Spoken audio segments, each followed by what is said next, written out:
दोस्तों, किस्मत और मेहनत में बड़ा फर्क होता है। किस्मत दिखता नहीं लेकिन मेहनत दिखता है, और मेहनत का सिक्का जब उछलता है दोस्तों तो हेड भी आपका होता है और टेल भी आपका होता है। नमस्कार दोस्तों, मैं हूं आशुतोष और आपके अपने चैनल स्टीलर फार्मिंग पे आपका स्वागत है। आज मेहनत की बात करूंगा और मेहनत के दम पे बकरी पालन व्यवसाय को कितने अच्छे स्केल पे आप ले जा सकते हैं, एक ऐसे ही उद्यमी से आप मिलेंगे। उद्यमी इसलिए मैं शब्द का इस्तेमाल कर रहा हूं क्योंकि बकरी पालन जो है एक व्यवसाय का रूप आज पूरे भारत में ले लिया है। और पीछे आप जो देख रहे हैं ये देसी बकरियां हैं जो 2 वर्ष हो गए इस फार्म को किए हुए, और बहुत छोटे स्तर से आज इतने बड़े स्तर पे पहुंचाए हैं। तो अभी उन किसान से आपको मिलाऊंगा और कंप्लीट जानकारी आपको जानने को मिलेगा, सीखने को मिलेगा कि कैसे बकरी पालन व्यवसाय को आप एक अच्छे स्तर पे ले जा सकते हैं। तो आइए दोस्तों, देर न करते हुए वीडियो शुरू करते हैं। वीडियो शुरू करने से पहले एक रिक्वेस्ट है कि अगर आप इस वीडियो को फेसबुक या इंस्टा के पेज पे देख रहे हैं तो पेज को फॉलो करना ना भूलें। अगर यूट्यूब चैनल पे देख रहे हैं तो चैनल को सब्सक्राइब करें।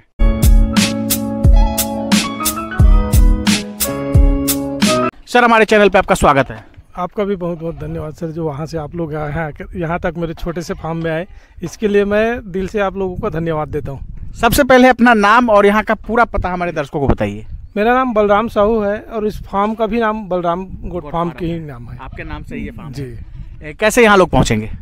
यहाँ ये तो ग्राम कुरुद है, राका अपन पोस्ट है और राका पे मेन रोड है। मेन रोड से 4 किलोमीटर अंदर मेरे फार्म है। रायपुर से आना होगा तो जो कवर्धा जाने वाली जो बस है उससे आ सकते हैं। रायपुर से अगर आ रहे हैं तो रायपुर सिमगा जो आती होगी, हाँ, बेमेतरा गाड़ी में बैठ करके आप यहाँ राका उतर सकते हैं। तो ये कंप्लीट इनका एड्रेस हुआ। अब सर ये बताइए, जो आपने फार्म बनाया है लगभग कितने बड़े एरिया में ये फार्म है? ये हमारे 8 से 10 डिसमिल के आसपास है। 8 से 10 डिसमिल में ये पूरा फार्म बना हुआ है जी। अब ये बताइए कि बकरी पालन की शुरुआत कैसे हुई? पहले मेरा उसका हम लोग 5-6 गाय रखे थे, पहले गैया रखे थे, उसमें घाटा हो गया हम लोगों को, गाय खत्म हो गए। तो जिसके पास से मैं लेके आया था गाय, तो वो बोले कि ये बकरी रख लो।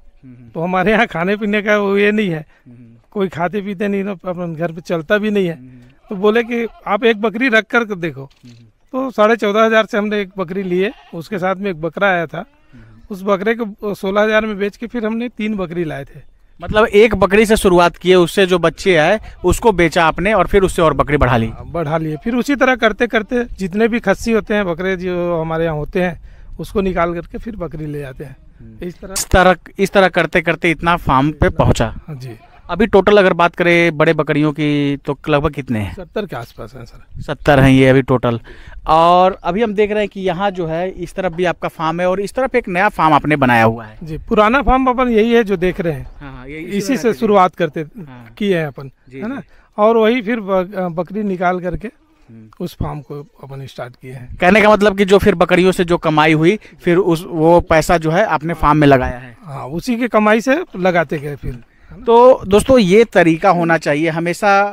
अधिकतर वीडियो में मैं भी ये बताता हूँ कि कई बार होता है कि लोग नए नए आते हैं और फार्म में ही 10 लाख 12 लाख रुपए खर्च कर देते हैं। तो ये नहीं होना चाहिए। ये तो बिल्कुल होना ही नहीं चाहिए। शुरुआत जब आप कर रहे हो सकता है कि आपको नहीं जमा वो, तब क्या करेंगे? फिर वो आपका पूरा पैसा इन्वेस्ट जाएगा। इससे अच्छा छोटे जगह से चालू कीजिए और छोटे कम बकरी से चालू कीजिए। और यही कारण है सर कि कई बार लोग जो फेल हो जाते हैं तो वो कमेंट भी करते हैं कि बकरी पालन जो है नुकसान का व्यवसाय है, इसमें फायदा नहीं है। वैसे ही लोग करते हैं। वही लोग करते हैं। और वो क्या, और एक चीज और है, जो लेबर के भरोसा करते हैं। हाँ, जो लेबर जो अपने मेहनत नहीं करेंगे, 2-4 लेबर रख लेंगे और सोचेंगे कि उसी के दम पे हम पैसा कमा ले, ये नहीं होगा बकरी पालन में। ये कभी फार्म सक्सेस होगा ही नहीं दोस्तों। तो ये चीज आपको नोट करना चाहिए। सर जो बता रहे हैं काफी पते की बात बता रहे हैं कि कभी आप लेबर के भरोसे रहकर आप फार्म नहीं चला सकते, पैसा नहीं कमा सकते। इसमें खुद की मेहनत आपको लगानी पड़ेगी, खुद आपको लेबर बनना पड़ेगा, तभी बकरी पालन से पैसा कमाएंगे और बकरी पालन का तभी आनंद आएगा। जी। और पैसा लगा करके आप पैसा कमाऊंगा करके बकरी पालन में सोचेंगे भी नहीं। बिल्कुल, है ना। अगर जो ऐसे सोचता है मैं पैसा लगा लूंगा और इससे पैसा कमा लूंगा, वो कभी नहीं कमा। मेहनत तो करना ही पड़ेगा। मेहनत तो करना ही पड़ेगा, चाहे वो कितना भी बड़ा आदमी रहे। बिल्कुल। तो ये सब पते की बात होती है। ऐसा ही मेरा भी आपको हर वीडियो में सुनने को मिलता होगा। मैं बताता भी हूँ कि हमेशा छोटे स्तर से आप शुरू करो। बकरियों 4-5 बकरियों से शुरुआत कीजिए और धीरे धीरे पहले सीखिए, समझिए, और उससे जब पैसे आने लगे तब आप फार्म के ऊपर खर्च कीजिए, या जो भी खर्च करना हो तब खर्च कीजिए, और तभी जाके आप बहुत कुछ सीख सकते हैं, समझ सकते हैं, और तभी बकरी पालन में फ़ायदा भी होगा। जी, बकरी तो बहुत छोटे से जगह में रह सकती है। वो बकरी को आप जिस तरह रखना चाहें, जिस तरह ढालना चाहे वो ढल जाएगी, लेकिन उसको अगर आप दिखावे पे करेंगे तो फार्म बंद होगा ही होगा। ये तो मेरा मतलब अनुभव है, बहुत फार्म हमने घूम करके देखे हैं। जी। अब सर बात करते हैं जो आपके पास ब्रीड है, तो जो यहाँ छत्तीसगढ़ की ब्रीड है इसी का शायद आप पालन करते हैं, क्योंकि बकरियां जो है वही आपकी दिख रही हैं। हाँ, पूरे अपने आप छत्तीसगढ़ का ही है, देसी बकरी है पूरा। अंजोरी कहते हैं। अंजोरी, हाँ जी, जिसको अंजोरी कहते हैं। बड़ी बकरी से हमने शुरुआत किए थे, वो बकरी अभी हमारे पास है नहीं, दूसरे बच्चे दे करके फिर वो चली गई ऊपर, और उसके बाद फिर आप धीरे धीरे ऐसा ही करके बढ़ा रहे हैं, और काफ़ी सिस्टमेटिक तरीके से आपने फार्म बनाया। चलिए थोड़ा सा फार्म के अंदर से जानकारी लेते हैं और थोड़ा सा अपने दर्शकों को आपके फार्म को दिखाते हैं, ताकि वो भी कुछ सोच सके, समझ सके। तो ये सर का फार्म है और आप 2 सेक्शन में बांटे हुए, इधर अपन ऑफिस बना रहे हैं सर। कभी भी इस फार्म को हमको बहुत ऊपर लेकर के जाना है, बड़े स्केल पे लेकर जाना है। हाँ। तो इसलिए उधर आप ऑफिस बना के रख रहे हैं, वहाँ ऑफिस बना करके रख रहे हैं, और इधर जानवर रहेंगे। इधर पूरा जानवर रहेंगे, क्योंकि मैं रहता भी यही हूँ। अच्छा, उसी पे रहता हूँ। बकरी का जब से लिया हूँ तब से आज तक अकेले छोड़ा ही नहीं, बकरी के ही सांस होता हुआ है। ये फार्म लगभग कितना लंबाई चौड़ाई होगा इसका? 70 फीट का लंबाई है सर। 70 फीट लंबा और चौड़ाई 22 फीट। 70 बाई 22 में ये फार्म आपने बनाया हुआ है। जी। और ऊपर जो है ये टीन वाला जो एस्बेस्टस है वो डाल के रखे हुए हैं। जी हाँ, इसका हाइट 11 फीट का है। ये 11 फीट हाइट है ना? हाँ। तो कुल मिला के जो पैसे आपने लगभग कितना साल हो गया आपको किए हुए? ये मैं तीसरा साल रनिंग में, मतलब 2 साल पूरा कंप्लीट कर चुका हूँ। तो जो उधर से बकरी पालन से पैसे आपने कमाए, इसी में आप लगाए, बकरियों के ऊपर लगाते चले गए? अभी तक एक बकरी से जो मैं शुरुआत किया था, मेरा कमाई कहो या जो भी कहो, ये फार्म है और ये बकरी है। बिल्कुल। तो कुल मिला के लगभग ये बनाने में कितना खर्च आया होगा? ये 2.5 लाख रुपए है इसमें। 2.5 लाख रुपए, और फिर उधर उतनी बकरियां हैं 100 प्लस हैं। हाँ। तो कुल मिला के 4-5 लाख रुपए का जो है इतना आपको इतने दिनों में फायदा हुआ है। हाँ। ये एक मोटा मोटी जो है, ये एक तरह आपको मैं मैनेजमेंट बता रहा हूँ, चीज़ों को सिखाने की कोशिश कर रहा हूँ, ताकि आप अगर बकरी पालन करते हैं तो ऐसे किसान की वीडियो से आप सीख सकते हैं कि कैसे बकरी पालन एक सही तरीके से, एक सिस्टमेटिक तरीके से कर सकते हैं। अब हम देख रहे हैं सर, अलग अलग सेक्शन आप बना के रखे हुए हैं, इसको क्यों आपने बनाया है? क्योंकि बकरी जो हमेशा लड़ती रहती है ना, तो गब्बन बकरी अपन अलग रख दिए, पठिया अलग रख दिए, बच्चा अलग रखते हैं, ब्रीडर अलग रखते हैं। एक उम्र की जो बकरियां हैं या बकरे हैं उनको एक साथ रखते हैं ताकि लड़े झगड़े नहीं। कई ऐसा होता है कि बकरियां कमजोर रहती हैं, तो जो मजबूत रहते हैं बकरे या बकरी उनको मारते हैं, पीटते हैं। हाँ, तो इसलिए अलग अलग उसको रख दिए। और नीचे सर हम देख रहे हैं जो फार्म में आप डाले हुए हैं, तो वो मिट्टी है, तो इससे कोई दिक्कत नहीं जानवरों को बैठने उठने में? अपना एक भी जानवर नीचे जमीन पे नहीं बैठते हैं। अच्छा, कैसे? सभी पाटा पे बैठते हैं। अच्छा, ये जो आपने एक चौकी तरह का बना दिया है, इसी पे जानवर बैठते हैं? इसी पे जानवर बैठते हैं। और हमेशा बकरियों का भी ऐसा स्वभाव होता है कि हमेशा ऊंची जगह पे बैठना वो पसंद करती है? ऊंचे पे ही पसंद करती है, क्योंकि नीचे भी आपका देख रहे हैं, नीचे पटर लगा है, इसमें नहीं बैठते हैं, ऊपर ही बैठते हैं। हाँ। और हो गया, तो ऐसे ही ये अलग अलग सेक्शन करके पीछे तरफ आप देख सकते हैं, अलग अलग सेक्शन करके सर बनाए हुए हैं। और एक उम्र की बकरियों को एक साथ रखते हैं, जो ब्रीडर है उनको अलग एक साथ रखते हैं, और ऐसे ही एक सही मैनेजमेंट भी होता है। अब सर वो जिस तरफ आपकी बकरियां खा रही हैं उधर चलते हैं और थोड़ा सा जानकारी लेते हैं। जी सर। और ये आपका जो है पुराना वाला फार्म है, इसी में रहते थे? हाँ, पुराना फार्म अपना यही है, वहाँ तक था। हाँ ना, बारिश में काफ़ी दिक्कत होते थे, 2 साल तो इसी में झेले अपन। हाँ, उसके बाद फिर आप उस तरफ बनाए? उसमें बना लिया, क्योंकि हमको डर था कि इसमें सक्सेस होंगे कि नहीं होंगे, है ना।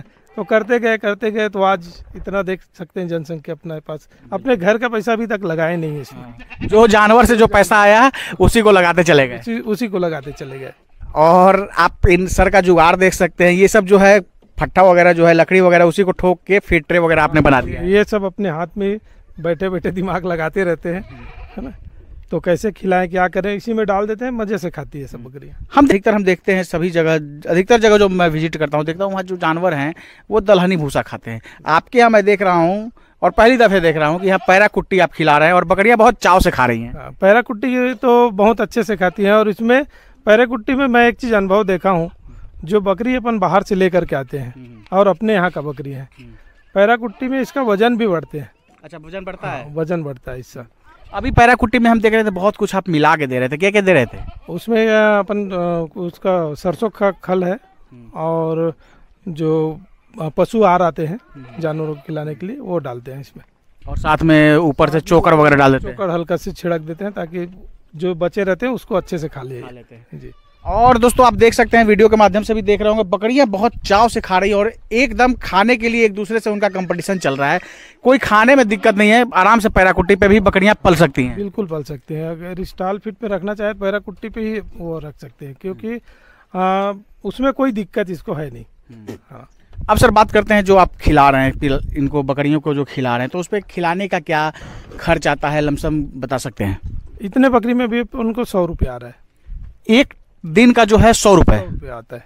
और कंप्लीट रूप से स्टॉल फीड पे ही रखते हैं? नहीं, एक टाइम चराने के लिए लेके जाते हैं। एक टाइम जो है बकरियां चराई पे रहती हैं और एक टाइम जो इसी पैरा कुट्टी पे पालन करते हैं, और लगभग खिलाने का जो खर्च आता है वो 100 रुपये आता है। 100 रुपये आता है। तो ये सब दोस्तों आप सीख सकते हैं। ये फीडिंग कॉस्ट बहुत सारे लोग करते हैं कि एक बकरी के ऊपर हमारा 25 रुपये 30 रुपये खर्च चला जाता है, तो अगर ऐसे करेंगे तो फीडिंग कॉस्ट काफ़ी कम आएगा। और इतनी सारी बकरियां, लगभग 80 के आसपास आपके पास हमको लगता है कि जानवर होंगे, और लगभग 100 रुपये खर्च आता है। 100 रुपये खर्च आता है इसमें।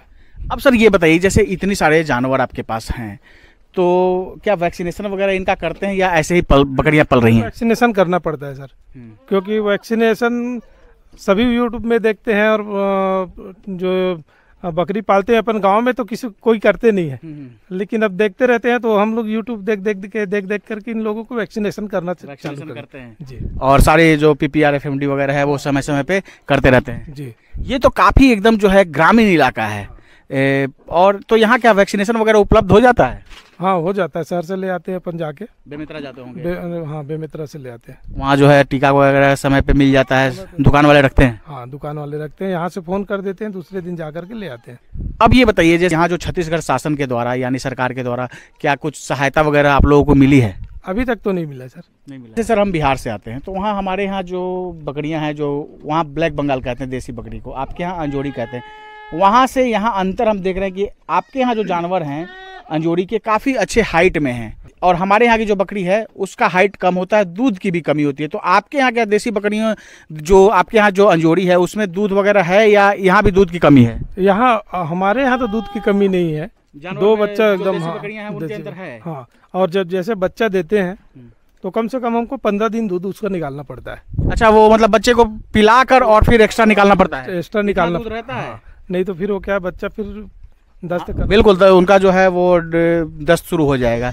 तो थोड़ा सा कुछ जानवरों को सर दिखाइए हमारे दर्शकों को, कैसा उनका दूध का क्वालिटी है वगैरह, सामने से देखेंगे तो चीज़ों को और अच्छे तरीके से समझ सकते हैं। ये देखिए सर, ये अपन देसी बकरी हैं, 2 बच्चा भी दिए हैं, और इसका ऑर्डर आप देख सकते हैं। बिल्कुल, अभी भी दूध है, अभी भी इतना दूध है। बिल्कुल दोस्तों, तो ऑर्डर देखकर आप समझ सकते हैं। आपको मैं करीब से दिखाना चाहूँगा, आप देख के समझ गए होंगे कि ये देसी ब्रीड ही है, और यहाँ छत्तीसगढ़ के अंदर जो है अंजोड़ी इसको कहते हैं। अभी दूसरी बकरी ये है? ये दूसरी बकरी है सर, ये भी 2 बच्चे दिए हैं, इसका भी ऑर्डर देख सकते हैं। बिल्कुल, तो ये क्या मतलब 2 बच्चे देती हैं या कितने बच्चे देती हैं एक बार में? 2 बच्चे दे रहे हैं। 2 बच्चे देती हैं। हमारे यहाँ की 3-3 बच्चे भी देती हैं। 3 बच्चे देने वाले अपन पास 3 ही 4 बकरियां हैं। हाँ, थोड़ा सा दिखाइए, उसको भी दिखाइए। और इसको देखिए, इसका हाइट आप देख सकते हैं सर, बिल्कुल छोटी वाली हाइट है। हाँ। लेकिन इसका ऑर्डर आप देख सकते हैं। ये कितना बच्चा दिया है? 1 बच्चे दिए, पहले एक बच्चा पहले ब्यात में है ना जी। इसका भी ऑर्डर आप देख सकते हैं, पहले ब्यात की है, और ऑर्डर वगैरह देख के आप समझ गए होंगे कि दूध की कोई कमी नहीं रहती। अब आपके पास जो 3 बच्चे दिए हैं वो थोड़ा दिखाइए। 3 बच्चा देने वाली बकरी है। अच्छा, ये 3 बच्चे देती है। थोड़ा इसका ऑर्डर वगैरह दिखाइए। उसका भी ऑर्डर आप देख सकते हैं। बिल्कुल देख सकते हैं दोस्तों। और सबसे इम्पोर्टेंट की हाइट वगैरह देखिए, तो आप देख के चकित रह जाएंगे कि देसी बकरी का इस तरह का हाइट, पेट वगैरह बहुत कम देखने को मिलता है, और यहाँ भी 3-3 बच्चे देती है। ये 2 बच्चे दिए हैं। अच्छा, ये भी आप ऑर्डर देख सकते हैं सर। बिल्कुल देख सकते हैं कि दूध कितना है। तो ये सब दोस्तों अंजोड़ी की खासियत है। बहुत बहुत धन्यवाद सर जानकारी देने के लिए और समय देने के लिए। आपको भी बहुत बहुत धन्यवाद सर, जो आप लोग यहाँ आए, मेरे छोटे से फार्म पे आए, तो मैं आप लोगों का कैसे धन्यवाद करूँ, ये तो तो दोस्तों ये हैं अपने बलराम जी और छत्तीसगढ़ के बेमेतरा जिले के रहने वाले हैं और कुरुद गांव है सर का। कंप्लीट एड्रेस इनका दिया गया है। आप अगर नियर बाई एरिया में हैं, यहाँ विजिट करना चाहते हैं तो आप आकर सर से मिल सकते हैं। काफ़ी अच्छे तरीके से पिछले 2 वर्षों से फार्मिंग कर रहे हैं और इनके फार्मिंग करने के तरीके से बहुत कुछ आप सीख सकते हैं, समझ सकते हैं। और सर का मानना है कि जब बकरी पालन आप करें तो छोटे स्तर से करें और जब वहाँ से जो इनकम शुरू हो तो इसको लगाते चले जाएं। अभी सर ने बताया भी कि कभी मैंने पैसे बाहर से जो है इसके ऊपर नहीं लगाए, यहाँ से जो पैसे आए उसी से ये फार्म भी बनाए हैं और सब जो इनसे आया है उसी से इसमें इन्होंने लगाया है। दोस्तों आशा ये वीडियो आप सबको काफ़ी पसंद आई होगी। फिर भी हो सकता है हमारे से कोई प्रश्न पूछने से लगे, आपके अंदर कोई डाउट है तो आप कमेंट कीजिए, उसका जवाब देने की कोशिश करूँगा। दोस्तों ये वीडियो अगर आप फेसबुक या इंस्टा के पेज पे देख रहे हैं तो पेज को फॉलो जरूर कर लीजिएगा। अगर यूट्यूब चैनल पे देख रहे हैं तो चैनल को सब्सक्राइब करिएगा। वीडियो देखने के लिए आपका बहुत बहुत धन्यवाद।